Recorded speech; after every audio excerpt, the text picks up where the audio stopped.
a gente vai falar de epistemologia da educação e teorias pedagógicas no Brasil. A primeira pergunta significa: o que é teoria? A teoria é uma opinião formada por vários educadores, é a teoria daquilo que se pretende passar. Tem a segunda pergunta: o que é praxis? Praxis, né? A praxis significa a prática da educação, é o momento que você consegue colocar um pouco mais de saber. Eu consigo entender que a praxis é mais ligada à execução. E a próxima pergunta significa assim: como se articulam em benefício do trabalho pedagógico no campo da educação? No caso, a gente como professor, a gente complementa a teoria à praxis, né? A gente consegue unir para fazer os alunos criarem novos horizontes. Próxima pergunta: o que significa afirmar que há uma complexidade inerente à educação?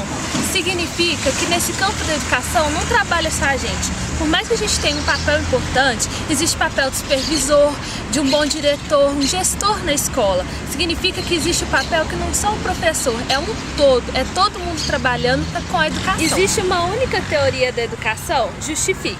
Não existe uma única teoria da educação. O que pode acontecer várias vezes é o professor entrar em comodismo, sabe? De ir repetindo matérias. Às vezes eu notava que um professor, na mesma época da minha irmã, aplicava a mesma prova da minha época. Não tinha nem a ideia, a decência, vamos dizer assim, de trocar os números. Nem tinha esse esforço. Às vezes, para nós era até bom, mas mostrava que ele, às vezes, não tinha tanto mais vontade de querer ensinar pra gente uma maneira que a gente conseguisse compreender ou que realmente testasse os nossos Analise as principais teorias pedagógicas presentes na história brasileira e identifique os principais aspectos que elas abordam, como se diferenciam entre si. Aqui a gente coloca como as tendências pedagógicas brasileiras dois grandes campos: tendências liberais e tendências progressistas.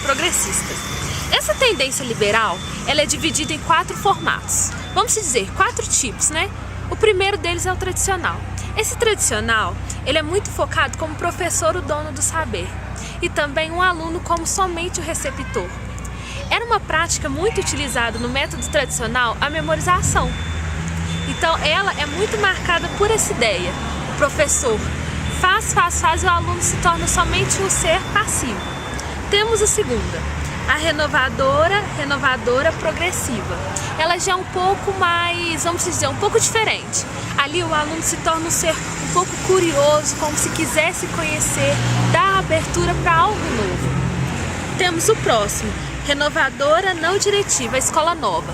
Ali tem um aspecto um pouco maior, que trabalha com o social, formaliza com que o aluno comece a ter atitudes. Isso é uma coisa interessante, porque começa a ter um campo um pouco mais em expansão. Na segunda parte, dentro das tendências pedagógicas brasileiras, temos as tendências progressistas. A primeira essa tendência progressista, também ela é conhecida como tendência Paulo Freire. Ela também abre um campo, eu acho que significa a parte de expansão, onde consegue olhar além, como a educação como todo e uma participação maior na vida da pessoa. Primeiro a gente vai falar da libertadora. Essa primeira parte libertadora significa que consegue ter uma ideia social, política dentro da educação. Temos outra parte, a libertária, onde a pessoa começa a ter um senso crítico daquilo que ela está vendo, onde o professor coordena e ele se torna um crítico do que ele está aprendendo, ele começa a aprender a questionar tudo que ele está vendo. Ela é focada em transformar as pessoas pelo conhecimento delas como mão de obra para trabalho, simplesmente. Precisa conhecer aquilo que precisa trabalhar.